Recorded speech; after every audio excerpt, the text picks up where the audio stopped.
If you wish to add multiple clocks to the lock screen of your Samsung Galaxy S26, you're going to go ahead and navigate to the lock screen editor. So long press on the lock screen, unlock your device, and you should be in editing mode.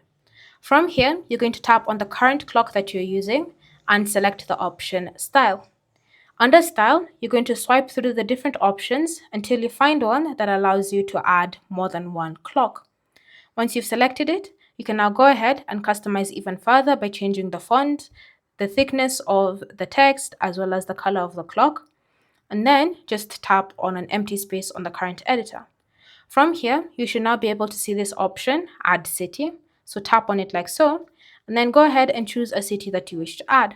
So say for example, we wish to add Tehran. We all you need to do is simply select the city, tap on Add, and it should be added to this multiple clocks section. Again, go ahead and look for another city that you wish to add and just add it to the list. Bear in mind you can only have 2 other clocks except for your local one, so choose wisely. Once you've made your choices, just tap on Done to save the changes, and you should be able to see you've added multiple clocks to the lock screen of your Galaxy S26. Thanks for watching, and I'll see you in the next video.